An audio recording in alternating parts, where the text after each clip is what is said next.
ध्यान दो इधर। अब बातें हैं जो बाद में 4:30 बाद है ना। देखो टॉपिक का नाम है क्या?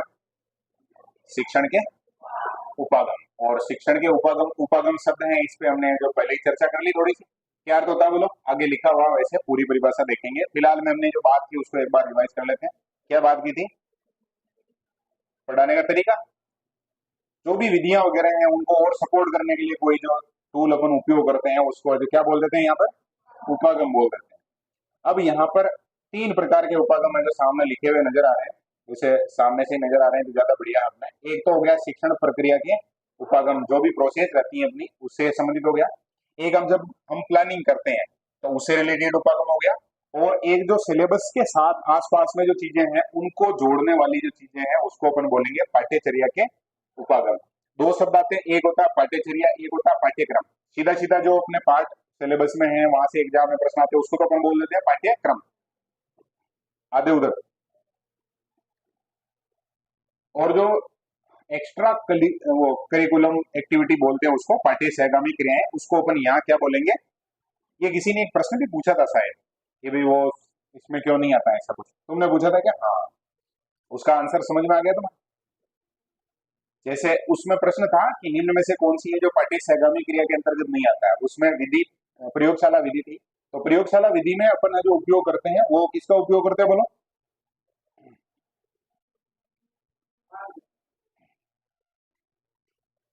ऐसे नहीं। कभी भी अगर लोग बाग बैठे हैं इसका मतलब फिर ये फांकदा वाला सिस्टम लागू नहीं होता।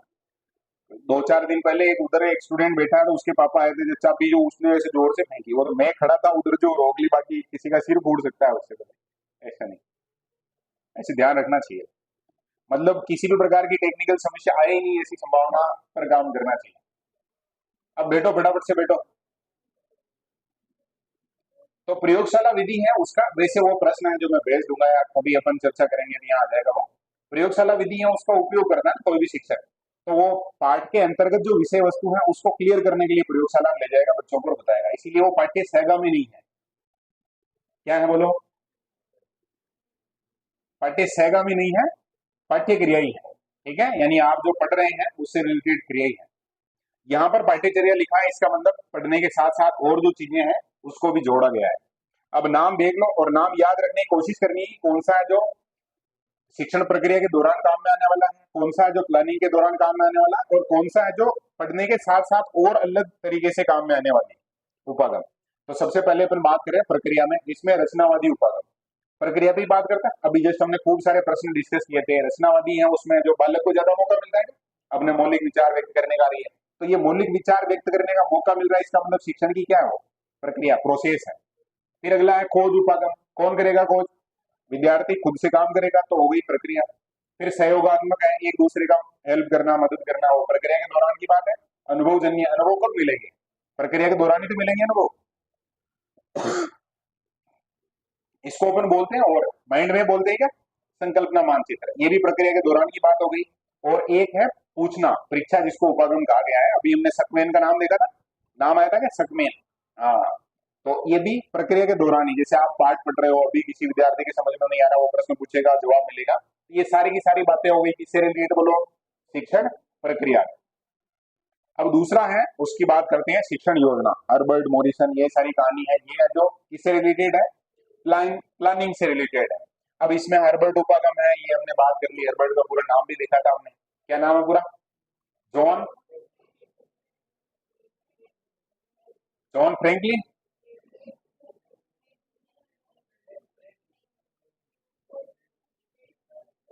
हाँ, कुछ ना कुछ है। जॉन है ना? है ना, बोलो। है, ठीक बात है। हर्बर्ट उपागम में कितने पद है? और वो प्लानिंग ही तो बताता है वो कि भाई सबसे पहले ये करो, बाद में ये, बाद में ये, लास्ट में ये कर लो, और ये प्लानिंग की बात हो गई। मॉरिसन उपागम, इसी को और क्या बोलते हैं अपन? इकाई बोलते हैं क्या? इकाई गलत लिखने में आ गए क्या? अब सही है क्या? बहुत बार गलतियां जो सुधारने के लिए अलग तरीका लगाना पड़ता है। मॉरिसन उपागम के बारे में जो बहुत क्लियर है सारे, ये शार्ट पर डिपेंड है, ऐसा कुछ क्वेश्चन भी देखा था हमने, देखा था क्या? हाँ। फिर ये RCEM। एक तो पहले RCM चलता था, राइट कॉन्सेप्ट मार्केटिंग करके, अपने छाबड़ा जी का, त्रिलोकचंद छाबड़ा का, अपने बिलोड़ा में काफी फेमस रहा था, आज से लगभग 15-20 साल पहले, 15 साल पहले की बात है वो। यहाँ आरसीईएम है, क्या है बोलो, आरसीईएम है। ये मैसूर से रिलेटेड जो सिस्टम है उसको एम है वो डिनोट कर रहा है मैसूर को, इसके बारे में बात करेंगे। इंग्लैंड से प्रभावित है, ब्रिटिशर से प्रभावित है, और इसको अपन 1961 में शुरू हुआ था। कब शुरू हुआ था, 1961 में। एनसीईआरटी उपागम बोलते हैं, क्या बोलते हैं, एनसीईआरटी उपागम बोलते हैं। अपने यहाँ जो सिस्टम है कि भाई ऐसे प्रस्तावना बनाओ, ये करो वो करो, वो वाला सिस्टम यहाँ पर। फिर एक विद्वान का नाम है, क्या नाम है, ग्लोवेरिन, तो उनके नाम पर ग्लोवेरिन उपागम हो गया। उन्होंने 2-3 पॉइंट ही बताए, थोड़ा उसमें कट कर दिया। फिर ये ब्लूम, अभी जस्ट हम चर्चा कर रहे थे प्रश्नों के दौरान में, पूरा नाम बताओ, बीएस ब्लूम है ना, बेंजामिन सैमुअल ब्लूम। तो उन्होंने जो मूल्यांकन उपागम दिया था वो इसमें आ जाएगा। और ये कौन सा उपागम पढ़ना है, अमेरिकन उपागम। अमेरिका में जो तरीका है, क्या तरीका लगाते हैं वो पढ़ाने में, वो। ये बात हो गई सारी की सारी किस से रिलेटेड, योजना से रिलेटेड। ये लगभग लगभग प्लानिंग की बात करते हैं, पहले से ऑलरेडी हमें क्या करना क्या नहीं करना उस पर काम कर लेते हैं, उसके बाद जो प्रस्तुतिकरण और जो भी काम है वो चलता है। अब और बात करनी है हमें किसके बारे में, बोलो, पाठ्यचर्या। पाठ्यचर्या के उपागम। अब पाठ्यचर्या और पाठ्यक्रम क्लियर हो गया, क्लियर है सबके, हाँ बताओ कमल, दोनों में अंतर क्या है। देखो मेरे को कोई यस कहता है तो फिर मेरे को क्लियरिटी चाहिए, बोलो फटाफट, बोलो, नहीं तो फिर सुनील बताएगा। नहीं नहीं नहीं नहीं, पाठ्यचर्या और पाठ्यक्रम में अंतर बताओ, केवल इस पे बस, क्योंकि तुम्हें कॉलेज वालों ने सम्मानित भी किया है तो ये प्रश्न तो बनता ही है। बोलो फटाफट, अब स्टेटस में लगूं, फुर्ती रखो। हाँ सुनील बताओ, देखिए पाठ्यचर्या और एक शब्द और है पाठ्यक्रम, इन दोनों में क्या अंतर है, बोलो, कन्हैया बताओ देखिए। हाँ, लक्ष्मण बताएगा फिर, बोलो, अभी तो बताया मैंने, वही है। पाठ्यचर्या में पढ़ने के साथ जो अन्य गतिविधियां हैं, जैसे प्रार्थना सभा है, अब परीक्षा में ऐसे थोड़ी आता है कि दो प्रार्थना लिखो, सह प्रसंग व्याख्या करो प्रार्थना की, ऐसे नहीं आता है ना। लेकिन वो हर दिन की गतिविधि है, तो वो क्या हो गई, हाँ, इससे है जो कुछ ना कुछ व्यक्तित्व में बढ़िया चीजें होगी, बदलाव होगा, आत्मविश्वास बढ़ेगा, सारी चीजें वो जुड़ जाती है। ठीक है, इसके लिए क्या क्या है, तो पहला है विषय केंद्रित उपागम, मतलब आप उस सब्जेक्ट को कनेक्ट करके, जैसे और कोई गतिविधि करवा रहे, जयंती है, जयंती के ऊपर है जो प्रार्थना सभा के उदाहरण है, इसी को लेते हैं। जैसे प्रार्थना सभा में आज हमारे जैसे थीम रहती है अलग अलग प्रश्नोत्तर पूछने की, तो आज थीम थी, उसमें राष्ट्रपति शब्द था। तो विद्यार्थी जिसने भी पूछा उसने उसने पूछा कि पहले राष्ट्रपति कौन थे, वर्तमान में कौन है, पहली महिला राष्ट्रपति कौन थी, और सर्वोच्च संवैधानिक पद कौन सा है। एक पूछा था राष्ट्रपति को शपथ कौन दिलाता है। अब ये इतनी सारी बातें हैं प्रार्थना में है, इससे उस विषय में यानी सामाजिक विज्ञान में विद्यार्थी को क्या है बोलो, फायदा है या नहीं है बोलो। तो विषय आधारित हो गई बात। दूसरा है व्यवहारवादी उपागम, प्रैक्टिकली कैसे चीजों को इम्प्लीमेंट करना है, वो अगर बात करते हैं तो उसको क्या कहा जाता है, व्यवहारवादी उपागम। फिर ये व्यवहारवादी के लगभग मिलता जुलता ही कौन सा है, निर्मितवादी या रचनावादी, जिसमें अलग अलग प्रकार हमने अभी डिस्कस किए थे, 3-4 नाम भी आए थे विद्वानों के, पियाजे अलग है, वाइगोत्स्की अलग है, ब्रूनर अलग है, खोज में उसका नाम आता है ऐसे। फिर प्राकरणिक, प्राकरणिक का मतलब कोई प्रकरण है उससे शब्द बना दिया, क्या, प्राकरणिक। संकेंद्रित, ये दो है मिलते जुलते से, तुलना करेंगे इसकी, बहुत बढ़िया एकदम शानदार वो बना रखी है इसने, कृष्णा ने, क्या बोलते हैं, सारणी। और एक क्या हो जाएगा, चक्रीय, चक्कर की तरह है तो चक्रीय है, और एक डॉट है बीच में और उस पर सारी चीजें हैं जो केंद्रित है तो वो संकेंद्रित हो गया। फिर एकीकृत है, वो का वही लगभग मिलता जुलता सा है, सबको जो जोड़ दिया तो इंटीग्रेटेड बोल देंगे उसको। ये जब हम बाल विकास में वृद्धि और विकास की बात कर रहे थे तो उस समय हमने पढ़ा था कि विकास है क्या है, एकीकृत है, वृद्धि है जो एकीकृत नहीं है। सह संबंध उपागम, और चीजों के साथ जो भी हम पढ़ रहे हैं उसको जोड़ना क्या गलत है, सह संबंध, क्लियर है ये। फिर इकाई उपागम, अब उधर मोरिसन की बात कर रहे थे, और चीजों को जोड़ने के लिए इकाई उपागम को इधर लिखा है। कालक्रम और क्रमबद्ध उपागम भी, यानी हम जब भी, जैसे अभी मैंने शॉर्ट नोट्स के बारे में कहा था ना, आज की मैं पीडीएफ बना ली है, मैसेज करना मैं भेज दूंगा, तो उसमें वो याद करते हैं राजवंश वगैरह के बारे में आगे, जैसे राजा 5-10 राजा है तो उनको कालक्रम के हिसाब से हमने जमा लिया। इस प्रकार से यहाँ पर भी बहुत सारी चीजें हैं, उनको इस उपागम के तहत पढ़ाया जाता है। और वो आती किसके अंतर्गत है, तो पाठ्यचर्या उपागम के अंतर्गत आती है। नाम तो समझ में आ गए ना सबके, अभी मॉरिसन है, हर्बर्ट है, 2-3 विद्वानों के नाम आए, ग्लोवरिन नाम आएगा, फिर ब्लूम का नाम, तो 4 तो विद्वानों के नाम आ गए।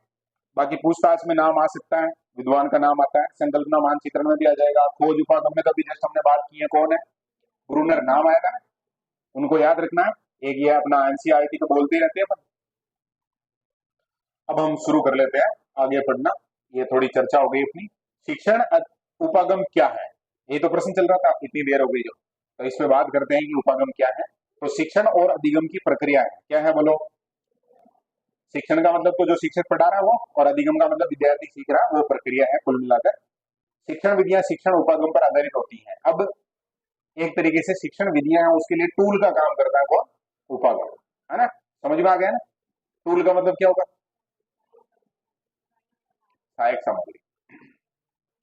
शिक्षण उपागम सिद्धांतों, विचारों, विश्वास का ऐसा समूह है जिसके द्वारा विद्यार्थियों को पढ़ाया या सिखाया जाता है। कुल मिलाकर यहाँ सिद्धांत होंगे, विचार होंगे, विश्वास होगा, ये सब चीजें मिला के और क्या बनाएंगे, उपागम। और इससे हम जो विद्यार्थियों को क्या करेंगे, पढ़ाएंगे, सिखाएंगे, होशियार करेंगे, वो सारी बातें आ जाएंगी। अब वो उपागम शब्द है वो क्या बताता है, तो पहुंच, तरीका, साधन या तकनीक, या मैंने अभी शब्द यूज किया टूल, क्या है ये, टूल है अपने। शिक्षण में सुधार करने के लिए अपनाए गए साधन या तरीके। अब सुधार करने की बात हर जगह आएगी, क्यों आएगी बोलो, क्योंकि पहले जो चीजें थी उनको हमें बदलने की आवश्यकता है, परंपरागत जो चीजें हैं उनमें नई नई चीजें जो मनोवैज्ञानिक है उनको ऐड करना पड़ेगा, और इसीलिए इसको शब्द को हमें जो उपागम बोल देते हैं। अब कोई भी विषय जब पढ़ते हैं तो थोड़ी सी उसके इतिहास में झांकना पड़ता है, इतिहास को समझना पड़ता है। तो शुरुआत करते हैं इसके इस तरीके से, वे शिक्षण उपागम है उनका विकास है, जो शुरुआत में क्या था, कैसे कैसे डेवलप हुए, आज किस स्वरूप में है।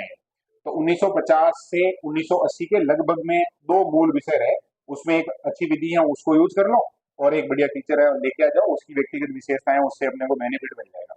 बहुत जगह होता है, जैसे विद्यालय जीवन में भी है, और आजकल जो कंपटीशन वगैरह की कोचिंग करवाते हैं वो कोचिंग सेंटर वगैरह है उनमें भी है, कि कोई एक शिक्षक विशेष पढ़ाता है, उसकी व्यक्तिगत विशेषताओं का विद्यार्थियों के अलग से मतलब अलग ही लेवल का फर्क पड़ता है।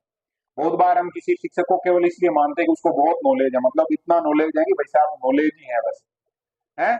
और बहुत बार ऐसे होता है कि नॉलेज नहीं है लेकिन न जाने क्या है जो फिर चलता रहता है काम, उसका उसका भी प्रभाव पड़ता है। बहुत सारे विद्यार्थी बहुत बढ़िया पढ़ लेते हैं और टेक्निक बताते हैं, वो समझ में आ जाती है, किताबें वगैरह कर, और जो भी मोटिवेशन वगैरह में थोड़ा वो रह जाता है इन्वॉल्वमेंट उनका। तो कुल मिलाकर पहले के समय में ये कहानियां हो गई, और पहले के समय के टीचर हैं उनके भी नाम आते हैं, आज भी हैं, जैसे वो सेम कहानी है।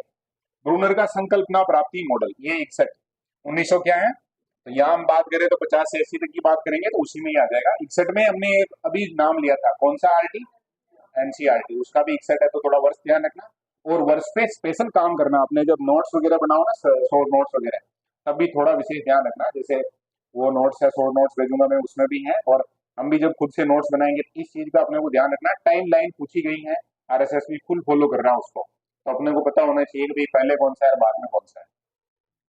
बालक द्वारा अपरिचित परिस्थिति में प्रयोग करके वेद निष्कर्ष तक पहुंचना उसके संकल्पना की समझ होना माना जाता है। कुल मिलाकर संकल्पना प्राप्ति, शुरू में जो परिस्थितियां कैसी है बोलो, अपरिचित है, लेकिन वो प्रयोग करेगा, मतलब अपनी तरफ से कोशिश करेगा, और निष्कर्ष जो होंगे वो कैसे होंगे, वेद होंगे। तो ये कुल मिलाकर अन्वेषण पर बल दे रहा है कि खुद से उसको क्या करना है, खोजना आंसर। और यह संकल्पना शब्द है, इसके लिए हमें जो और शब्द भी, संप्रदाय शब्द भी आता है, कंसेप्ट जिसको अपन बोल देते हैं भी, कोई भी टॉपिक है उसको खुद से है जो समझता है। एक आशुबेल का नाम अभी हम ले रहे थे, नाम आया था, एक ओसबर्न का नाम आया था, एक आशुबेल का नाम आया था। तो आशुबेल क्या करे, जो सुन लो, छात्र विचार विहीन नहीं होते हैं, मतलब छात्र है जो ऐसा नहीं है कि उनमें कोई मन में विचार नहीं होंगे। बहुत सारे साइंटिस्ट बताते हैं कि हजारों विचार आते हैं हमारे मन में एक ही दिन में, मतलब वो जो ठेका नहीं है कि किसी एक व्यक्ति में आएंगे, सब में। उनके पास अनुभवजन्य ज्ञान होता है, यानी कि कोई भी विद्यार्थी है, मतलब जो छात्र है वो विचार विहीन नहीं होगा, मतलब खूब सारे उसके पास जो विचार आते रहेंगे, और उनके पास जो खूब सारा अनुभव वो अर्जित करेंगे, जिससे ज्ञान है जो बढ़ता रहेगा। नया ज्ञान, वर्तमान संकल्पना, कॉन्सेप्ट बनता जाएगा उनका, जो भी नई चीज सीख रहे हैं उसकी जो एक कॉन्सेप्ट बन गया, और वो जो कॉन्सेप्ट है उसको अपन क्या कह सकते हैं, सार्थक अधिगम। पुराने ज्ञान में क्या जोड़ेगा वो, नया ज्ञान जोड़ेगा, उससे जो एक नई संकल्पना बनेगी मन में, और वो अधिगम है जो क्या कहलाएगा, सार्थक अधिगम। अब अधिगम के साथ एक शब्द इनको लिखना पड़ा, मतलब अपन पढ़ते हैं उसमें, जब भी ये आती है टेक्सोनॉमी उसमें नाम आता है सार्थक। तो सार्थक अधिगम और अधिगम में क्या अंतर है, अधिगम नकारात्मक भी हो सकता है क्या, जब हम अधिगम वाला टॉपिक पढ़ेंगे तो उसकी विशेषताओं में एक ये पढ़ेंगे कि वो जो नेगेटिव हो सकता है। यहाँ जो क्या बात कर रहे हैं, पॉजिटिवली, क्योंकि वहां नई चीजें सीख रहा है और वो जो संकल्पना है वो क्लियर हो रही है। और ये विचार है जो किसका, बोलो, वासुदेव का। अब परीक्षा में किसी विद्यार्थी को इसे तनाव नहीं लेना है कि वासुदेव के साथ में कैसे क्या, तो ये फॉर्मूला ध्यान रखिए ना, नए ज्ञान के साथ जो वर्तमान संकल्पना को जोड़ के और सार्थक अध्ययन की बात कौन करता है, वासुदेव करता है। क्लियर है नहीं? पिया जे, पिया जे को याद रखना, आगे पूरा नाम बोलो इसका, जाना बचाना लगता है क्या नाम इसका? हाँ। अवस्था विकास का सिद्धांत कौन सा है, बोलो? अवस्था विकास का सिद्धांत। सीखना अवस्थाओं पर निर्भर करता है, मतलब ये मानते हैं कि भाई किस समय माइंड है जो किस लेवल पे काम करता है, उम्र वगैरह का सारा कुछ प्रभाव पड़ता है। चार अवस्थाएं इनकी, पिछली बार एग्जाम में आई थी तो अपने को वापस से अच्छे से याद रखनी है। समय दिगामक, पूर्व संक्रियात्मक, मूर्त अवस्था और औपचारिक अवस्था। जब ये किशोर वय बालक हो जाएगा तो अवस्था कैसी हो जाएगी, बोलो? हो जाएगी ना औपचारिक। अरे लास्ट में औपचारिक हो जाएगी, जहां वो जो अमूर्त चीजों के बारे में बात करना शुरू कर सकता है। अधिगम अवस्थाओं से प्रभावित होता है, यानी कि अधिगम है उसका अवस्था पे इम्पैक्ट पड़ता है। किसी संकल्पना का अधिगम इन प्रक्रियाओं से गुजरेगा: आंतरिक चित्रण, आत्मसातीकरण, समायोजन और संतुलन। अब किसी ने वो एक पूछा था, मैंने जवाब नहीं दिया था, अब जाके मैं जब पढ़ रहा था ये नोट्स उस समय मेरे को लगा कि उसको अब थोड़ी क्लियरिटी मिल जाएगी। एक तो आत्मसातीकरण था और एक क्या था शब्द, दादा क्या शब्द था? समायोजन। एक शब्द था समायोजन। क्या शब्द है? समायोजन। और एक शब्द है क्या? तादात्मीकरण बोल लो चाहे आत्मसातीकरण बोल लो, इन दोनों में अंतर अभी सीख लेते हैं। आंतरिक चित्रण का मतलब क्या है? व्यक्ति मन में ही मन में विचार कर रहा है, मन में ही बहुत सारी इमेजिन कर रहा है, तो वो तो हो गया आंतरिक चित्रण।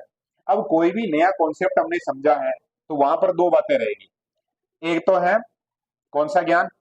पूर्व ज्ञान, ठीक है। और हमने कुछ भी नया सीखा है, नया सीखा है तो हमें क्या करना पड़ेगा, बोलो? पूर्व ज्ञान हो गया, और यहाँ लिख लेते हैं अपन क्या, नया ज्ञान। अब ये दोनों है जो क्या होंगे, जुड़ेंगे।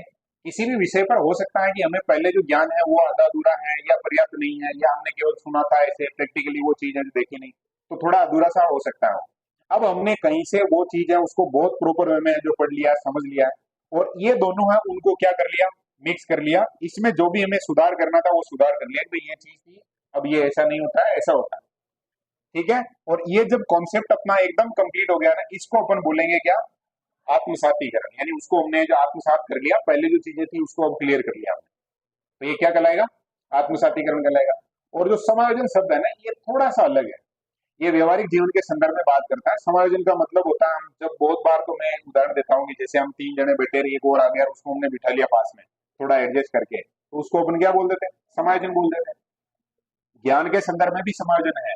बहुत बार है जो ऐसे ऐसे विचार आएंगे जो एक दूसरे के दूर विरोधी है, मतलब खतरनाक लेवल पे एंटी, एंटी समझ गए ना? मतलब एक बात बहुत पॉजिटिव है, एक बात क्या आ गई, नेगेटिव आ गई। फिर कोई विद्यार्थी है वो क्या करना पड़ेगा, उसको समायोजन करना पड़ेगा, उसको जो देखना पड़ेगा कि भाई ये कॉन्सेप्ट है जो थोड़ा ठीक है, इसका इस लेवल तक मेरे लिए उपयोग ज्यादा ठीक रहेगा, यहाँ से आगे मुझे नहीं जाना चाहिए, बाकी जो पॉजिटिव साइड है उस पर ज्यादा रिली करेगा, उसको अपन बोल सकते हैं क्या, समायोजन। अब यहाँ साइकोलॉजी के संदर्भ में बात करते हैं, क्योंकि वहां पर पूरा टॉपिक है, समायोजन के नाम से ये पार्ट है, और उसमें अपन जो बहुत सारे तरीके पढ़ते हैं समायोजन के, पढ़ते हैं क्या?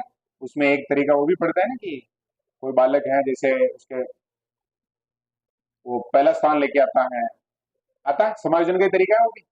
और कभी हमें जैसे पापा ने कूट दिया और हम जाके छोटे भाई को कूट देते हैं, वो भी क्या है, अलग अलग नाम, समायोजन के बहुत सारे अलग अलग तरीके होते हैं, उसमें पढ़ते हैं क्या, उसको विस्थापन पढ़ता है ना, वो तरीका है समायोजन का। और भी आज भी अपन जो बहुत सारे उदाहरण देखते हैं उनमें समायोजन की बातें आती हैं खूब सारी। ये अभी अभी बात चल रही थी अपने वो लड़ाई वाली, तो लड़ाई वाले में भी हम बात कर रहे थे, तो उसमें एक शब्द आया था समन्वय की कमी है, या समन्वय को ही थोड़ा सा और ब्रॉड लेवल पे बात करेंगे तो क्या कर सकते हैं अपन, समायोजन।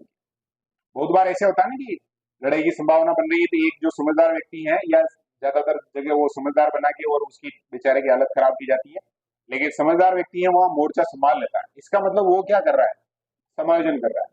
वो ज्यादा मतलब ऐसे ज्यादा गुस्से में है तो वो बहुत ज्यादा शांत रह जाता है। बाकी बहुत बार ऐसे होता है कि दोनों बराबर लेवल के हैं जो लड़ने में मिल गए, तो फिर समायोजन की संभावना बनेगी नहीं।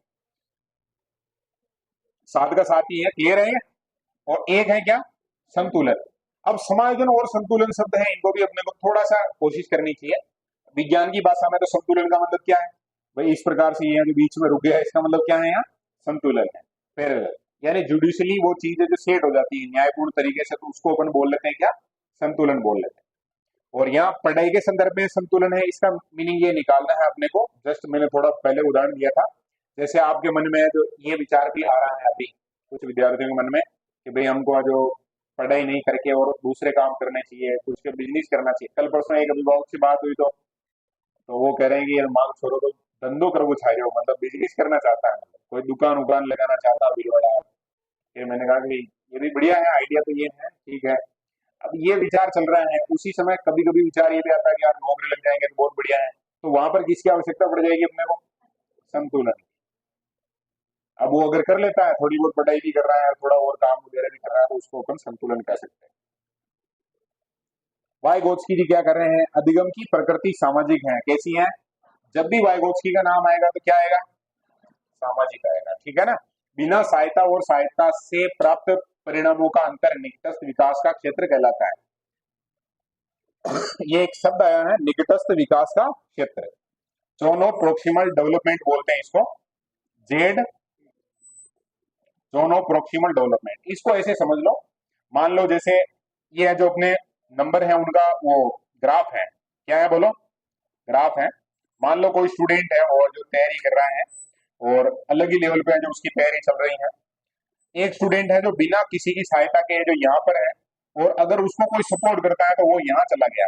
अब इस दौरान बीच में जो जगह है ना, गैप है ना, उसी को क्या कहा गया है? प्रोक्सिमल डेवलपमेंट का जोन। मतलब ये उसके लिए जो संभावना थी कि अगर उसको बढ़िया मदद मिले तो वो वहां तक जा सकता है। अब मैं इसको बहुत प्रैक्टिकल उदाहरण से बताता हूँ। मान लो किसी विद्यार्थी के अभी फर्स्ट टेस्ट है, उसमें कितने नंबर आए? 150 नंबर आए। अब वो जो कहीं से और थोड़ा सपोर्ट, जैसे यूट्यूब वगैरह का हो गया या और जो भी XYZ जहां से जैसा मिलता है, सहयोग लेता है, और अब वो बढ़ गया किस तरफ? 200। तो ये 150 से 200 की जो जर्नी है ना, उसको अपने क्या नाम, वाइगोत्स्की जी है, इन्होंने क्या नाम दिया बोलो? निकटस्थ विकास का क्षेत्र नाम दिया है। क्या नाम दिया है? निकटस्थ विकास का क्षेत्र। समझ में आ गई बात? ये आ गई ना।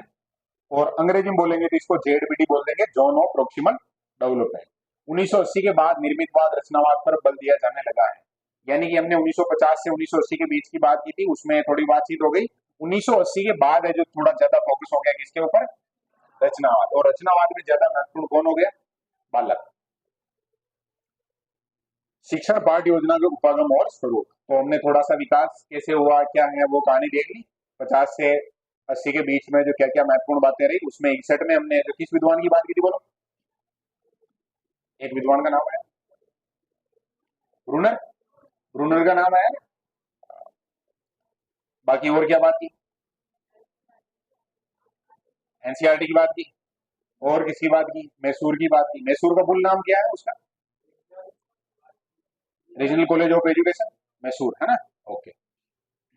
शिक्षण पाठ्य योजना के उपागम एवं स्वरूप आगे आ जाएगा। वैसे किसी विद्यार्थी, मुझे ऐसा लगता है कि मेरे तो समझ में नहीं आया, तो आगे लिखा हुआ है। अब यहाँ पर हम उपागम और उनके स्वरूप की बात शुरू कर रहे हैं। सबसे पहले नंबर पे हैं अपने कौन? हर्बर्ट। हर बार सबसे पहले मिलेंगे। पाठ्य योजनाओं में सबसे प्राचीन है, क्या है बोलो? पाठ्य योजनाओं में सबसे प्राचीन कौन सी है? हर्बर्ट की पंचपदी है। काफी बाद में संशोधन भी हुए हैं, इसमें बात करेंगे इसके बारे में अपन। और इसीलिए पाठ्य योजनाओं की क्या कहलाती है? जननी। जो सबसे पहले होगा उसको मान दे देंगे ऐसा। अपने हर्बर्ट का नाम है जॉन फ्रेडरिक हर्बर्ट। ये लिखने में थोड़ा ऐसे लिखा हुआ है, बोलने में उच्चारण में अपन अपने हिसाब से सेट कर लेना। John Frederick. पिछली बार मैं ऐसे बोल रहा था, जो बहुत सारे अलग अलग उच्चारण कर रहे थे सर, है क्या? हाँ, ठीक है ना। ये कहाँ के हैं बोलो? जर्मनी के हैं। पेस्टोलॉजी के शिष्य थे। किसके शिष्य थे? और पेस्टोलॉजी को हमने किस में पढ़ा था?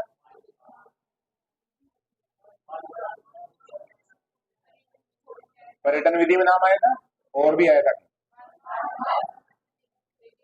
Okay okay okay. इनको पार्ट योजना का जनक माना जाता है। क्या माना जाता है? पार्ट योजना का जनक माना जाता है। किनको माना जाता है? हर्बर्ट को। भाई इसके साथ कनेक्ट मत कर लेना, ठीक है। हर्बर्ट की मूल पार्ट योजना में पंचपदी नहीं थी। कितनी पदी थी? 4 पदी थी, चतुष्पदी थी। बाद में उनके चेले चपाटी हैं, उन्होंने क्या कर दिया? और पद जोड़ दिए। मूल पद है वो है स्पष्टता, संबंध, व्यवस्था और विधि। मूल पद बोलो एक बार। हाँ, स्पष्टता को क्लियरिटी बोलते हैं अपन, है ना। संबंध को बोलते हैं एसोसिएशन, व्यवस्था को बोलते हैं सिस्टम, और विधि को बोलते हैं मेथड। अंग्रेजी शब्द भी ध्यान रखो, तो ये अपने अंग्रेजी में जब पढ़ेंगे तो वहां भी काम आएगी। स्पष्टता, संबंध, व्यवस्था और विधि। फिर जिल्लर द्वारा जो स्पष्टता है उसमें जो प्रस्तावना और प्रस्तुतिकरण, दो अलग अलग भाग कर दिए। क्या नाम कर दिया? प्रस्तावना और प्रस्तुतिकरण। स्पष्टता के दो भाग किसने किए ऐसा पूछ ले तो कौन है? जिल्लर। ठीक है, किसका शिष्य था? और हर्बर्ट किसका शिष्य था? रहिएगा ध्यान में। आगे बात करते हैं, अपने एक विद्वान और हैं, इनकी शिष्य है, नाम है क्या? राइन। राइन है वो स्पष्टता में बात करते हैं प्रस्तावना के साथ साथ कौन से कथन की? उद्देश्य कथन की। समझ में आई ना बात? प्रस्तावना प्रस्तुतिकरण से कहां रहेगी? पहले रहेगी। कहां रहेगी बोलो? पहले रहेगी। प्रस्तावना प्रश्न पूछे जाएंगे, उसके बाद लास्ट क्वेश्चन पे अटकेगा विद्यार्थी, फिर टीचर जो कहेगा कि आज इसके बारे में हम पढ़ेंगे, ये उद्देश्य कथन हो जाएगा और फिर प्रस्तुतिकरण शुरू हो जाएगा। अगर किसी ने पाठ योजना अच्छे से बनाई हो, देखी हो, तो उसको ये ध्यान में आ गया होगा। प्रस्तावना, उद्देश्य कथन, प्रस्तुतिकरण, बीच में नया पद और जोड़ दिया, ये थोड़ा ध्यान रख लेना इसका। इसके बाद से ये हर्बर्ट की पंचपदी कहलाने लगी, क्योंकि नया पद जुड़ गया, प्रस्तावना प्रस्तुतिकरण अलग हो गए, तो इसके बाद से पद कितने हो गए? 5 हो गए। 5 हो गए तो पंचपदी हो गई। अब पांचों पद हैं उनकी बात करते हैं। पहला है तैयारिका, जिसको अपन बोलते हैं प्रस्तावना और उद्देश्य कथन। ठीक है, प्रस्तावना बोल देते तब भी ध्यान में आ जाता। शिक्षण में क्या है? तो पूर्व ज्ञान की जांच। देखो प्रस्तावना है ना, उसमें प्रस्तावना प्रश्न का अलग से सिस्टम रहता है। 4-5 क्वेश्चन पूछे जाते हैं जो किसकी जांच करते हैं? पूर्व ज्ञान की जांच करते हैं। परीक्षा में आ जाएगी कौन से पद में, जैसे हर्बर्ट की पंचपदी के कौन से पद में विद्यार्थी के पूर्व ज्ञान की जांच की जाती है, तो कौन सा हो जाएगा? प्रस्तावना। छात्रों में जिज्ञासा उत्पन्न करना, क्योंकि एक प्रश्न उनको ऐसा पूछा जाएगा जिसके बारे में उनको पता नहीं है, तो जिस भी चीज के बारे में हमें पता चल जाए, ये सामने आ जाए, और अगर पता नहीं है तो फिर हमारे मन में उसके प्रति क्या आ जाती है? जिज्ञासा आ जाती है। बहुत बार है ना ऐसे, कभी थोड़ी सी न्यूज सुन लो किसी के बारे में या ऐसा कुछ है और क्लियर नहीं पता हो, तो अपने मन में मतलब बस उसके अलावा कुछ रहेगा ही नहीं। जब तक वो क्लियर नहीं होगा तब तक तो जिज्ञासा उत्पन्न हो जाएगी। कुशलता पूर्वक प्रश्न पूछना, ये कहानी इसमें जुड़ जाएगी। पाठ के सामान्य विशिष्ट उद्देश्य बताना, क्योंकि उद्देश्य कथन भी इसी में शामिल है। क्लियर ये कहानी? तो दूसरा हो गया प्रस्तुतिकरण। अब प्रस्तुतिकरण का मतलब समझ रहे हैं, जैसे अभी ये चल रहा है अपने, क्या चल रहा है? प्रस्तुतिकरण ही चल रहा है, ऐसे समझ लो इसको बहुत बढ़िया से। प्रस्तावना कौशल में हमने खूब सारे प्रश्न पूछे, बहुत सारे विद्यार्थियों ने जवाब दिया, और फिर सबके मन में ये आएगी कि आज हम ये टॉपिक पढ़ेंगे, और अब इस समय जो पढ़ रहे हैं सब, इसके माध्यम से छात्रों को ज्ञान दिया जाता है। कुल मिलाकर क्या दिया जा रहा है? अभी ज्ञान दिया जा रहा है। शिक्षक द्वारा विषय वस्तु का संचार और प्रस्तुतिकरण किया जाता है। छात्रों की समझ क्षमता के उदाहरण दिए जाते हैं, अलग अलग उदाहरण देकर समझा कर, फैक्ट वगैरह रटा कर कैसे न कैसे उनको ज्ञान दिया जाता है। अब इसमें क्या है? तो एक तो क्रमिक स्पष्टता का सिद्धांत है। क्रमिक स्पष्टता का मतलब ये हुआ, जैसे हमने जब ये पढ़ना शुरू किया तो अभी सबसे पहले नंबर पे हम कौन सी पढ़ रहे हैं? हर्बर्ट, क्योंकि ये सबसे प्राचीन है, सबकी जननी है। और इससे भी पहले क्या पढ़ा हमने? विकास क्रम पढ़ा ना, कि भाई 50 से 80 तक ये घटनाएं हुई, उसके बाद ये काम शुरू हुआ। तो ये इसको क्या बोलेंगे अपन? क्रमिक स्पष्टता का सिद्धांत। तार्किक रूप से चीजें जुड़ दी जाएगी। चयन व विभेदीकरण का सिद्धांत, अलग अलग विद्वानों ने अलग अलग बात की, उसकी बात करेंगे अपन। मुख्य विचारों को चुनकर उनमें अंतर करना, अलग अलग ने अलग अलग कहा तो उसमें अंतर क्या है, ये बात करेंगे। लास्ट में जो सारे विद्यार्थी हैं वो क्या कर लेंगे? ऑब्जर्व कर लेंगे। उसको ऑब्जर्व बोलते हैं। क्या बोलते हैं अंग्रेजी सर? हाँ, जो भी मेन बातें हैं, नॉलेज है, उसका एक तरह से अवशोषण करना और सब चीजें हैं उनको इंटीग्रेट करना। छात्र नए ज्ञान को मानसिक ढांचे में स्वीकार करेंगे। तीसरा है तुलना और संबद्धता, कंपैरिजन एंड एसोसिएशन। अंग्रेजी शब्दों को थोड़ा साथ में लिखने के लिए मैंने भी कहा था ये प्रयास करना, क्योंकि ये शब्द अपने अंग्रेजी में भी तो पढ़ना है इनको। पूर्व ज्ञान से क्या करेंगे? तुलना करेंगे। भैया हमने पहले क्या पढ़ रखा था, अभी हमने जो शिक्षण विधियां हैं उनको पढ़ रखा था, तो अभी हम बात कर रहे थे, उसमें बीच बीच में नाम आया उनका, उनसे क्या कनेक्शन है और उनसे क्या अंतर है। अब शायद एक तो प्रश्न ही पूछा था मैंने, शिक्षण विधियां और उपागम में क्या अंतर है, पूछा था क्या? तो यहाँ बात हो जाएगी ऐसी। सामान्यकरण, निष्कर्ष या व्यवस्था, सिस्टम की बात करता है। जनरलाइजेशन जिसको अभी अंग्रेजी में बोल सकते हैं अपन। सामान्यकरण का मतलब ये है कि हर विद्यार्थी के लिए पूरा टॉपिक है वो सामान्य हो जाना चाहिए। अभी तो लग रहा था कि हर्बर्ट में जाने कौन है, क्या किया होगा, जब हम पढ़ लेंगे तो उसके बाद लगेगा हाँ हर्बर्ट जर्मनी का एक आदमी है, और 4 बताए थे, उसमें उसके जो चेले चपाटी हैं उसमें नाम क्या? जिल्लर और राइन। उन्होंने कुछ थोड़ा संशोधन कर दिया, फिर ये पंचपदी हो गई, और उसका पूरा नाम है जो जॉन फ्रेडरिक हर्बर्ट है। और ये सारी चीजें क्या कहलाएगी बोलो? जनरलाइजेशन है। अपने लिए वो नॉर्मल बात हो गई। विशिष्टता है जो थोड़ी सी कम पड़ गई। नियमों सिद्धांतों को स्थापित करना, और इसमें मेन भूमिका जाएगी छात्र की, मतलब विद्यार्थी के बढ़िया से समझ में आने चाहिए नियम। लास्ट है अभ्यास या अनुप्रयोग, या उसको वो और बोल देते हैं क्या, विधि, अंग्रेजी में बोलेंगे एप्लीकेशन। मतलब आपने ये जो प्रस्तावना कौशल हुआ, प्रस्तुतिकरण हुआ, तुलना कर ली, सारा कुछ कर लिया, अब आपको वास्तविक जीवन में उसका क्या करना है, उपयोग करना है। या इसको ऐसे समझ लो कि जैसे अपना जो पेपर वगैरह होगा उसमें आप आज यहाँ से जो चीजें पढ़ रहे हो उसका अप्लाई करके एजुकेशन का क्या करोगे, आंसर दोगे। कल मैं जैसे रिवीजन करवाऊंगा उस समय प्रश्न पूछूं तो उसका उत्तर दोगे, तो वो एक तरीके से क्या अनुप्रयोग एप्लीकेशन।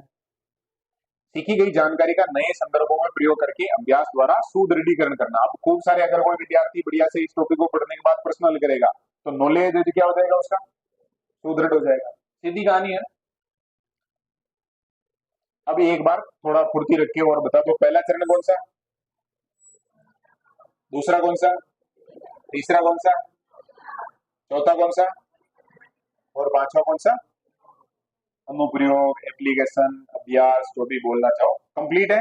अब हम बात करेंगे हर्बर्ट की पंचपदी की विशेषताओं की। पाठ योजनाओं की जननी है, प्रस्तुतिकरण पर ज्यादा बल देते हैं, विषय वस्तु सेंटर्ड है। ये ध्यान रखना, देखो शिक्षक केंद्रित और विद्यार्थी केंद्रित हमने खूब बात की है, ये किस पर केंद्रित है, विषय वस्तु पर। स्मृति स्तर के शिक्षण पर बल। स्तर हमेशा ध्यान रखना, 3 स्तर है अलग अलग, एक स्मृति है, बोध है, एक चिंतन है।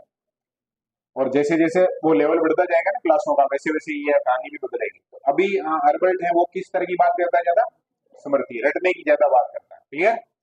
सीखने के संचित सिद्धांत पर, ज्ञान को क्या कर लो, संचित कर लो, बस भर लो दिमाग में। मनोवैज्ञानिक सिद्धांत है, जो क्रम वगैरह है वो मनोवैज्ञानिक है। पाठ योजनाओं पर ब्रिटिश उपागम का प्रभाव है, किसका, ब्रिटिश का। एनसीईआरटी पर भी किसका प्रभाव है, ब्रिटिश उपागम का प्रभाव है। हालांकि ये ब्रिटिश के नहीं है, कहाँ के हैं बोलो, जर्मनी के हैं। अब जहां अच्छी बातें हैं वहां तैयार बैठी है खराब बातें। तो पहली बात है शिक्षक सक्रिय और छात्र निष्क्रिय होते हैं। अभी सब निष्क्रिय बैठे हैं ना आराम से, मस्त एकदम, कुछ तो सक्रिय है, थोड़े थोड़े हाल हलचल है उनमें थोड़ी। छात्रों की व्यक्तिगत विभिन्नताओं पर ध्यान नहीं दिया जाता। अपने यहाँ विद्यार्थी है ना क्लास में, तो देखो कितनी भयंकर लेवल की विविधताएं रखते हैं नहीं रखते हैं। लेकिन ऐसे थोड़ी जो व्यक्तिगत रूप से उसको एक कॉमन जो उदाहरण है वो सबके लिए है, तो ध्यान नहीं दिया जाता। केवल ज्ञानात्मक उद्देश्य की पूर्ति में सहायक है, बाकी एस्पेक्ट है जो छूट जाते हैं। केवल और केवल क्या ज्ञान, क्या बढ़ रहा है, ज्ञान बढ़ रहा है। विभिन्न विषयों में समन्वय करना जो थोड़ा सा मुश्किल हो जाता है बहुत बार, केवल ज्ञान है तो समन्वय नहीं कर पाते हैं। शिक्षक सक्रिय होता है लेकिन स्वतंत्र नहीं होता है, वो उधर नहीं जा सकता, है ना। और रसानुभूति पाठों में जो बढ़िया नहीं है, ऐसे पाठ है जिनमें जो मतलब कविता वगैरह है, तो उसमें ऐसे प्रस्तावना प्रश्न पूछो फिर कैसे उसको लाए बच्चे को, तो थोड़ा मुश्किल होता है। अधिगम की अपेक्षा शिक्षण पर ज्यादा बल दिया जाता है। कुल मिलाकर मास्टर का काम है कि फटाफट से नोट्स से जो पढ़ा दो और भगा दो। तो कमियां थोड़ी समझ में आई क्या, बोलो क्या क्या समझ में आया। शिक्षक है जो सक्रिय ज्यादा रहता है, विद्यार्थी क्या रहता है, निष्क्रिय रहता है। जबकि होना क्या चाहिए, शिक्षक को तो बिठा दो एक कोने में, ये सारी विधियां यही कहती है ना। और सक्रिय कौन रहना चाहिए, विद्यार्थी सक्रिय रहना चाहिए। और व्यक्तिगत विभिन्नताओं पर ध्यान नहीं दिया जा सकता है, तो कौन सी में दिया जा सकता है, खोज वाली में व्यक्तिगत के हिसाब से मिलेगा टॉपिक। और भी है बहुत सारे, प्रयोगशाला हो गई। ज्ञानात्मक उद्देश्य है उस पर ज्यादा फोकस है। समन्वय की समस्या आती है क्या, और शिक्षक है जो सक्रिय तो है लेकिन समस्या क्या आती है उसके भी, स्वतंत्र नहीं है। क्यों नहीं है बताओ इसमें, हाँ क्योंकि उसको जो फिक्स है वही चीजें पढ़ानी है, अपनी तरफ से उदाहरण नहीं ले सकता। जैसे अपने कभी रिकॉर्डिंग हो रही होती है तो आती ही समस्या, कभी क्लास में महसूस किया ना कि ये अपने ही मास्टर भैया, मतलब जब भी ऐसा पॉइंट आता है उसको उस लेवल तक नहीं बात कर सकते अपन, वहां अपने को आजादी नहीं है। रसानुभूति पाठों में उपयुक्त नहीं। रसानुभूति का मतलब समझ गया ना, काव्य पाठ वगैरह होते हैं जहां पर अपने को जो आनंद लेना होता है वहां पर ज्यादा यूजफुल नहीं है। तो एक पढ़ लिया हमने कंप्लीट उपागम, कौन सा, हर्बर्ट वाला। समझ में आया क्या बोलो, विद्वान का नाम बोलो पूरा, जॉन फ्रेडरिक हर्बर्ट। कहाँ के निवासी थे, शुरू में कितने पद दिए, फिर कितने हो गए, और वो चारों पद है उनमें पहला कौन सा, स्पष्टता, क्लियरिटी। दूसरा संबंध है ना। तीसरा कौन सा, तुलना, व्यवस्था, सिस्टम। और लास्ट कौन सा, विधि, मेथड, शब्द अंग्रेजी में लिख रखा है। इसमें जिल्लर ने क्या किया बोलो, स्पष्टता उसको जो प्रस्तावना और प्रस्तुतिकरण में बांट दिया, और उद्देश्य कथन किसने जोड़ा, राय ने। कंप्लीट है ना। अच्छी अच्छी बातें क्या है, मतलब इसके गुण क्या क्या है? गुण विषय वस्तु केंद्रित है, अच्छा गुण है ये, बहुत बढ़िया। और स्मृति स्मृति स्तर है जो बढ़ाती है। और बोलो, हाँ इधर से बोल सकते हो, और बोलो लक्ष्मण बोलो क्या? शिक्षक केंद्रित है, दोष है तो। हाँ चलो मिक्स में बोल लो अपने। हाँ शिक्षक केंद्रित है, विद्यार्थी निष्क्रिय रहता है, शिक्षक स्वतंत्र है लेकिन नहीं, सक्रिय है लेकिन स्वतंत्र नहीं है। और बताओ, व्यक्तिगत विभिन्नताओं पर ध्यान नहीं दिया जाता है, और देखो गलत बातें जल्दी याद होती है। और बोलो बेटा, मनोवैज्ञानिक पर आधारित है क्रम है जो सिस्टमेटिक है इसका। और बोलो, विषय वस्तु केंद्रित है, बिल्कुल ठीक बात, दो बार हो गया, अब तो पक्का याद रहेगा। और बोलो, बोलो फटाफट बोलो, कंप्लीट, ओके। आ जाए अगले पे। हाँ, जितने याद आ गए उतने ही बढ़िया है, बाकी घर जाके देखना है ना कि क्या याद नहीं आई। आगे बात करनी है मॉरिसन या इकाई योजना उपागम के बारे में। तो मॉरिसन का भी पूरा नाम है, जैसे जॉन फ्रेडरिक है वैसे ही हेनरी क्ले। क्ले यानी अपने यहाँ मिट्टी होता है क्या? हाँ। और अपने यहाँ तो ऐसे भी निकाल सकता है कि मिट्टी कितनी है, अब याद रह जाएगा। ओके, 2000 बोल जाता मैं, देखो 2026 चल रहा है अभी, और ये लगभग कितने साल पुरानी है? 100 साल, 1926 में दी गई। तो शताब्दी वर्ष है इसका भी याद रख लेना। इकाई एक संगठित तथा कला के वातावरण का व्यापक तथा उपयोगी पक्ष है। मॉरिसन ने अपनी किताब में क्या लिखा? संगठित और कला के वातावरण का व्यापक और उपयोगी पक्ष है। हम नॉर्मली इकाई शब्द है उसको ऐसे समझते हैं कि जैसे हमारे पास एक पार्ट है, अब वो पार्ट है जो किसी और पार्ट से रिलेट करता है, दो पार्ट और है जिनसे रिलेट करता है, इन तीनों पार्टों को मिला के हम क्या बना देते हैं? इकाई बना देते हैं। यही सामान्य बात है अपने। ये उपागम गेस्टाल्ट मनोविज्ञान पर आधारित है, सबको क्या कर देता है? एक कर देता है ना। विषय वस्तु को विभिन्न इकाइयों में बांटा जाता है, एक पूरी यूनिट है उसमें अलग अलग इकाइयां रहती हैं, प्रत्येक इकाई पहली इकाई से संबंधित होती है। मतलब एक मान लो ये इकाई हो गई और इसको इस प्रकार से डिवाइड कर दिया, लेकिन ये पूरे से संबद्ध हो गई। विषय वस्तु की परिपाक क्रिया पर बल दिया जाता है। अब ये परिपाक क्रिया है ना, ये महत्वपूर्ण शब्द है, इसको सब विद्यार्थियों को समझना है। बहुत सारे विद्यार्थी ऐसे कहते हैं कि हमको याद नहीं होते हैं, हमको समझ में नहीं आता है, ये नहीं होता है। तो भाई एक साइकोलॉजी में एक सिस्टम होता है, कोई भी विद्यार्थी उसको चीजें जो कंप्लीट होगी उसका एक एक प्रोसेस होता है। क्या होता है बोलो? प्रोसेस होता है। मतलब आपने एक बार पढ़ लिया और बहुत बढ़िया से किसी टीचर ने समझा दिया, फिर भी वो है जो आपको 100% एग्जाम में सही आ जाएगा ऐसा जरूरी नहीं है। एक बार आपने जो उसको पढ़ लिया, एक दो बार रिवीजन कर लिया, उसके प्रश्न उत्तर हल कर लिए, ये सारी कुछ प्रक्रिया हुई है। इसी को बोलते हैं क्या? बोलो, अंग्रेजी शब्द है एसिमिलेशन। क्या शब्द है? हाँ, यानी कि एक प्रक्रिया से गुजरेगा तो धीरे धीरे उसके दिमाग में जो बातें क्लियर हो जाएगी, और वही परिपाक क्रिया है। अधिगम उद्देश्यों की स्पष्टता को महत्व है, यहाँ मकसद है वो एकदम क्लियर होता है। बाल केंद्रित उपागम में छात्रों की रुचि अभिरुचि आवश्यकताओं पर बल दिया जाता है, ये एक इंपॉर्टेंट बात हो गई। 1926 में अगर कोई व्यक्ति इस लेवल की बात कर रहा है तो बहुत तगड़ी बात है ना। इस पर केंद्रित हो गया ये बालकों पर, रुचि अभिरुचि और आवश्यकताओं का ध्यान रखा जाता है इसमें। ज्ञान प्राप्त करने की प्रक्रिया में ज्ञान की एकता को महत्वपूर्ण माना है, इकाई एक होना, क्योंकि हमारा ध्यान पूर्ण की ओर शीघ्र आकर्षित होता है, हम जो एकदम कंप्लीट है उस पर फोकस कर लेते हैं। मकसद क्या है? तो देखो, शिक्षण अधिगम प्रक्रिया द्वारा विद्यार्थियों को विषय वस्तु में क्या प्रदान करना?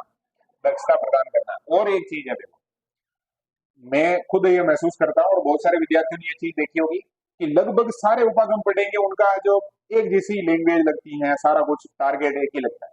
तो इनका सबका उद्देश्य एक ही है, जितने उपागम है जितनी विधियां हैं कुल मिलाकर बालक को सिखाना चाहते हैं। क्या करना चाहते हैं बोलो? ज्यादा से ज्यादा डेवलपमेंट होना चाहिए, सर्वांगीण होना चाहिए, मतलब शारीरिक मानसिक बौद्धिक आध्यात्मिक जो भी जितने प्रकार का विकास हो सकता है वो होना चाहिए बालक का। और ये सबका टारगेट है, मतलब कोई भी उपागम ऐसा नहीं होगा जो ये चाहेंगे भी बालक धीरे सीखे है या कुछ बालक सीखे ही नहीं, ऐसा कभी नहीं होगा। हर एक है उसकी प्रोसेस में है जो वो आना चाहता है कि अधिगम है वो शीघ्र से शीघ्र होना चाहिए, प्रभावी होना चाहिए, लंबे समय तक याद रहे, वास्तविक जीवन में उसका फायदा हो। इसी कारण भाषा एक जैसी लगती है। अपने को मूल भाव समझना है, थोड़ा सा वो अलग रहता है, एक विद्वान अलग तरीके से सोचता है, दूसरा अलग तरीके से सोचता है। तो कोई ऐसे टेंशन मत लेना कि उधर क्या लाना चाह रहे थे, विषय वस्तु का नाम उधर भी आएगा, सेम कहानी इधर भी है, तो सब यही चाहेंगे, सबका उद्देश्य रहेगा ये। मोरिसन की एक और कहानी सुनो। किसी विषय वस्तु को इकाइयों या उप इकाइयों में बांटना और इन इकाइयों का शिक्षण करके विद्यार्थियों को क्या प्रदान कर दो, ज्ञान। इकाई शब्द आएगा तो मोरिसन को याद रखना बस। ये पेज रिपीट हो गया क्या? हो गया रिपीट? मास्टर का दिमाग सही जगह नहीं था, बहुत बार पेज भी इधर उधर हो जाते हैं। इसमें नंबर नहीं डाल लगे तो ये भी है शायद एक समस्या। हालांकि फोटोकॉपी के लिए अभी भेजा नहीं तो इसको हटा देंगे, है ना, 2 बार फोटोकॉपी नहीं आएगा। मॉरिसन द्वारा प्रतिपादित जो पद है उनकी बात करते हैं अपन।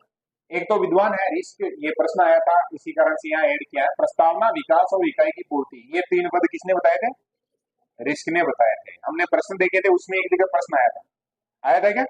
नाम आया था रिस्क का? हाँ, इसी कारण से यहाँ थॉमस रिस्क के कारण ये 3 जुड़ गए हैं। अब हम बात करें मॉरिसन ने जो पद दिए हैं उसमें सबसे पहला है खोज या अन्वेषण। इसका जस्ट हम हल करके आए, अभी एक प्रश्न देखा था हमने, देखा था क्या? सबसे पहले क्या था? अन्वेषण, और उसी को और क्या कह सकते हैं? खोज कह सकते हैं। एक्सप्लोरेशन, अंग्रेजी में क्या बोलेंगे? एक्सप्लोर करना, एक्सप्लोरेशन। शिक्षक द्वारा विद्यार्थियों के पूर्व ज्ञान की खोज, यहाँ पर है जो खोज की जाती है किसकी? पूर्व ज्ञान की। और वहां जब हम हर्बर्ट को पढ़ रहे थे तो वो जो पंचपदी थी उसमें प्रस्तावना में भी क्या था? खोज तो नहीं था, लेकिन पूर्व ज्ञान की जांच तो थी, जांच थी ना, क्यूरियोसिटी लानी थी। फिर प्रेजेंटेशन है, प्रस्तुतिकरण है, शिक्षक पूरी इकाई को छात्रों के समक्ष क्या करेंगे? प्रस्तुत करेंगे। फिर है आत्मीकरण या परिपाक। अब ये सिमुलेशन शब्द है, इसको समझना है अपने को, एकदम कंप्लीट वाली कहानी। बालक विषय वस्तु को गहनता से क्या कर लेंगे? आत्मसात कर लेंगे। ऐसे लग रहा है जैसे कि भाई वो किताब उसके दिमाग में चले जाएगी। एक वीडियो देखा होगा पहले, बहुत फेमस हुआ था वो, एक बच्चा वो किताब पढ़ी आगे और वो ऐसे ऐसे करके ऐसे ऐसे कर रहा है, देखिए क्या वीडियो? हाँ, वो परिपाक है, एसिमुलेशन है। संगठन या व्यवस्थापन, ऑर्गेनाइजेशन। अब अपने को जो चीजों को आत्मसात करने के बाद है जो व्यवस्थित प्रस्तुतिकरण करना, व्यवस्थितीकरण करना, क्लास वर्क हो गया, होमवर्क हो गया, कुछ भी उसको प्रश्न वगैरह पूछे या सारणी बनाने के लिए कहा, ये काम करेगा, इसको अपन संगठन या व्यवस्थापन कहेंगे। अपने ज्ञान को व्यवस्थित करना मतलब जमाना। आवृत्तियां, अब कुछ कहेंगे कि जमाना जो वस्तुएं थोड़ी है, अपने दिमाग में भी तो व्यवस्थित करना पड़ेगा, सेट ऑफ नॉलेज। आवृत्तियां, अभिव्यक्तिकरण सबसे लास्ट में, जिसको अपन क्या बोलेंगे? रिवीजन करना। रिसीटेशन, जो सीखा है उसे क्या करो बोलो? अभिव्यक्त करो। अभिव्यक्त करो का मतलब है जैसे किस प्रकार से अभिव्यक्त कर सकता है? बालक को हमने बहुत बढ़िया तरीके से जो पाठ पढ़ा दिया, ठीक है, अब उस पाठ के बारे में हमें जो, जैसे मान लो एक कविता पढ़ाई तो हम बोल सकते हैं कि इसकी मुख्य विषय वस्तु क्या है, ये कविता है। या एक मान लो कहानी पढ़ाई हमें हमने, तो हम बात कर सकते हैं विद्यार्थी से कि भाई इसका क्या बोलते हैं उसको? मोरल, मोरल बोलते हैं, क्या बोलते हैं लास्ट में रहता है जो? हाँ, सार क्या है या मोरल क्या है, इस कहानी से हमें जो क्या सीख मिलती है। तो फिर विद्यार्थी जो क्या करेगा? बताएगा भाई इस कहानी से हमने ये चीजें सीखी हैं और ये इसका मोरल है। तो ये क्या हो गई? अभिव्यक्ति हो गई। या किसी प्रश्न का उत्तर दिया। अब एक बार वापस से फटाफट से रिवीजन कर लेते हैं। पहला कौन सा था? अन्वेषण या खोज। दूसरा कौन सा था? प्रस्तुतिकरण। तीसरा कौन सा था? आत्मीकरण, परिपाक, उसी में आएगा। चौथा कौन सा था? संगठन या व्यवस्थितीकरण, या जो भी और बोल सकते हो। और लास्ट कौन सा था? अभिव्यक्तिकरण, है ना, लास्ट में अभिव्यक्ति है। हर्बर्ट और मॉरिसन की पाठ योजनाओं में अंतर क्यों महत्वपूर्ण है? ये पॉइंट लिखना, पढ़ना, समझना। लगभग मिलते जुलते हैं। देखो, पूर्व ज्ञान की बात, प्रस्तावना की बात, आत्मसात की बात, 5 पद, दोनों में 5 पद हैं, मिलते जुलते से ही काम है। इसी कारण यहाँ थोड़ा सा एक बेसिक अंतर अपने को पता होना चाहिए। हर्बर्ट विषय वस्तु प्रस्तुतिकरण पर बल देता है। किस पर बोलो? प्रस्तुतिकरण पर बल देता है। और ये विषय वस्तु तो, क्योंकि विषय वस्तु जो भी पढ़ाएंगे तो दोनों में रहेगी, तो दोनों में विषय वस्तु शब्द आएगा। अब यहाँ पर ये जोर है वो किस पर आ गया? परिपाक क्रिया पर आ गया। बस वहां केवल और केवल प्रस्तुतिकरण है वो प्रभावी होना चाहिए। हर्बर्ट ने माना था कि भाई प्रस्तुतिकरण 1 नंबर होना चाहिए। और आज की जो दुनिया है ना, उसमें प्रस्तुतिकरण ही सब कुछ है, परिपाक है उस पर कम ध्यान दिया जा रहा है, इसीलिए समस्या आ रही है। अब कुछ को लगेगा कि सर है जो मॉरिसन की वो करने लगे वकालत। देखो, टीचर कितना ही बहुत बढ़िया तरीके से प्रेजेंटेशन कर दे, लेकिन विद्यार्थी के अगर वो जो चीजें कॉन्सेप्ट है जो क्लियर नहीं हुआ, दिमाग में नहीं बैठा, तो ज्यादा उपयोगी क्या हो? और प्रस्तुतिकरण थोड़ा हो सकता है गड़बड़ हो, लेकिन अगर विद्यार्थी को जवाब आता है तो ज्यादा बढ़िया है क्या? तो इन दोनों में तुलना करोगे तो किसको बढ़िया मानोगे? स्वाभाविक सी बात है मॉरिसन है जो आ जाएगा, क्योंकि ये जोर दे रहा है किसपे? मॉरिसन की पुस्तक का नाम है माध्यमिक विद्यालयों में अध्यापन अभ्यास, ये प्रैक्टिस की बात कर रहा है, देखो किताब के नाम में ही। तो फिर परिपाक वाला शब्द इसके साथ लागू हो गया। और आजकल आरएसएसबी और आरपीएससी ने इसी को जो सीरियस ले लिया। कोचिंग वाले कितने प्रस्तुतिकरण कर रहे हैं, लेकिन उनके स्टूडेंट अभी 40% तक नहीं पहुंच रहे। आ रही क्या समस्या है? क्योंकि परिपाक वाली कहानी कोचिंगों में नहीं होती है। और एक बहुत कड़वा सच है, अभी हालांकि मैं खुद जो पढ़ा रहा हूँ और वही लगभग सिस्टम है, लेकिन अपने थोड़ा सा भी गया उस लेवल तक नहीं गए अपन। बाकी नॉर्मली कोचिंग में ऐसे होता है कि एक बार आप गए, एडमिशन हुआ, कोर्स हुआ, और उसके बाद आप आपके घर और कोचिंग वाला कोचिंग में। ये होता है सिस्टम। वहां पर क्या मिस हो जाता है बोलो? ये जो मॉरिसन ने नाम दिया ना शब्द, ये मिस हो जाता है वहाँ। कि विद्यार्थी है उसको आपने एक बार पढ़ा दिया है, लेकिन एक सर है वो यूट्यूब पे एक वो मोटिवेशनल स्पीकर है, एक बोलते हैं वो क्या बोलते हैं, एक शब्द आता है, वो अपने गांव में बोलते हैं जिसको घोटना बोलते हैं ना, ऐसे कि भाई इसको तो घोट लो, घोट के पी जाओ, ऐसे ये परीक्षा में आएगा आएगा, बोलते हैं ना ऐसे। हाँ, वही परिपाक है यहाँ से। भाई कुछ चीजें ऐसी हैं जिनका हमें पता है कि ये परीक्षा में आएगी आएगी, तो फिर उनको क्या करना है? अपन अंग्रेजी में डॉपर में बोले तो उसको बोलते हैं, अंग्रेजी शब्द होता है उसके लिए मेमोराइजेशन। क्या शब्द आता है? मेमोराइजेशन। मतलब एकदम से क्या कर लो, उसको रट लो, पक्का कंप्लीट दिमाग फिट कर लो। छात्रों की आयु व मानसिक स्तर के अनुसार पाठ्यक्रम को इकाइयों की श्रृंखला में विभाजित किया जाता है। ये मॉरिसन की बात कर रहा है। इकाई किसी समस्या या योजना के बीच संबंध जोड़ने वाली क्रियाओं की समग्रता या एकता को प्रकट करती है। रिस्क ने है जो इसको कुल मिलाकर कहा कि अलग अलग जो पार्ट है उनको जोड़ के और एक इकाई बनाई जाती है, जिससे बालक ज्यादा क्लियर समझ पाता है चीजों को। तो ये दूसरा उपागम हो गया अपने कौन सा? मॉरिसन वाला। ठीक ठाक समझ में आया क्या? 1900 क्या है? 1926 है। 100 साल हो गए, इसे याद रखना। किसको हो गए? मॉरिसन को, मॉरिसन उपागम को। ठीक है ना? मॉरिसन उपागम याद रह जाएगा। हाँ, अपने भी कोशिश करते हैं, थोड़ा वापस रिवीजन करते हैं। अंतर में मूल दो लाइनें हैं, वो अंतर याद रखना। हर्बर्ट है वो किस पे जोड़ देता है? प्रस्तुतिकरण पे। और ये किस पे? परिपाक पे। और अपने को किस पे देना जो बताओ? प्रस्तुतिकरण पे भी देना है और परिपाक पे भी देना है। यानी प्रस्तुतिकरण जितना हो सके उतना बढ़िया रखना है, और फिर चीजें हैं उनको बढ़िया प्रैक्टिस करके और कंप्लीट मेमोराइज भी करना है। अब है आरसीईएम एनसीईआरटी उपागम।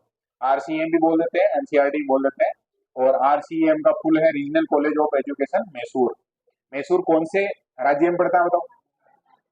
होशियार आदमी। मैसूर का नाम है तो हिस्ट्री में पढ़ते हैं क्या? कोई फेमस राजा था क्या मैसूर में? नहीं सुना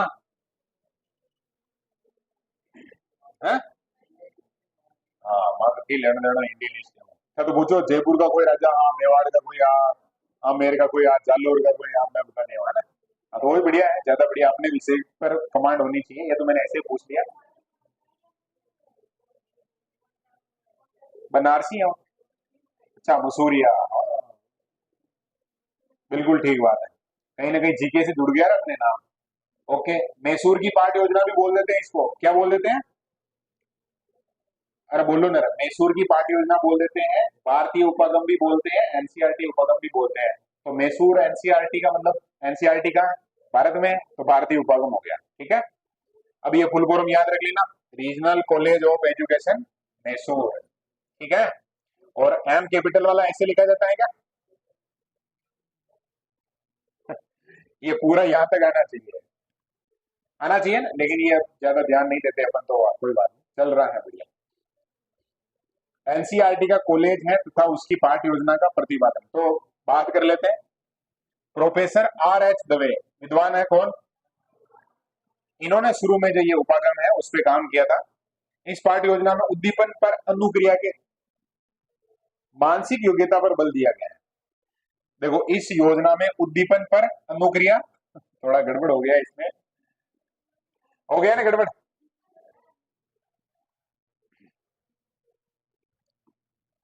यहाँ है जो क्या आ जाएगा? उद्दीपन और अनुक्रिया के स्थान पर ज्यादा जोर है जो किस पे दिया गया है? मानसिक योग्यता पर है।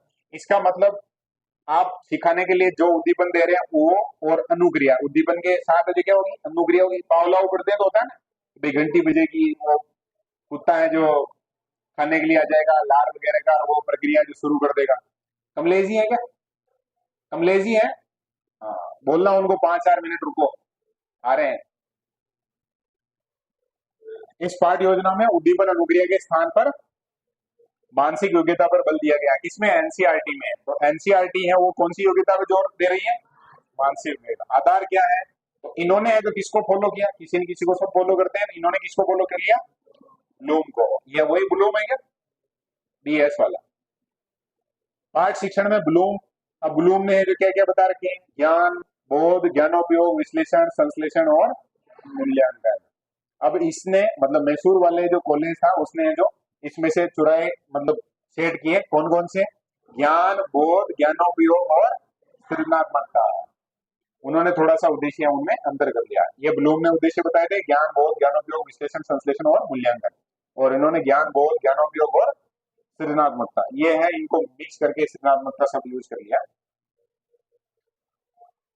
4 शिक्षण उद्देश्य हैं, अपेक्षित, व्यवहार, परिणाम। अभी 4 शिक्षण उद्देश्य हमने देख लिया। सबसे पहले ज्ञान बोध, ज्ञानोपयोग और सृजनात्मकता, है ना। 17 मानसिक योग्यताएं हैं।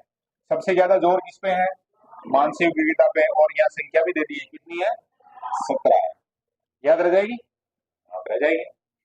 अब इसमें देखो आरसीएम पार्टी योजना के चरण, चरण कितने हैं बोलो, 3 है। पहला है अदा, क्या है बोलो, अदा। देखो सब देख रहे हो, क्या होता है अदा का मतलब, इनपुट। क्या होता है बोलो, इनपुट। निवेश या आगत, या अंग्रेजी में बोलेंगे तो इनपुट। अपेक्षित व्यवहार परिणामों का निर्धारण करना या उद्देश्यों का निर्धारण करना क्या कहलाएगा, अदा कहलाएगा, ठीक है। फिर है प्रक्रिया। अब अदा है, उसके बाद क्या होगी, प्रक्रिया होगी। संप्रेषण, रणनीति, पाठ्य वस्तु का प्रस्तुतिकरण करना, ये क्या है, प्रक्रिया है।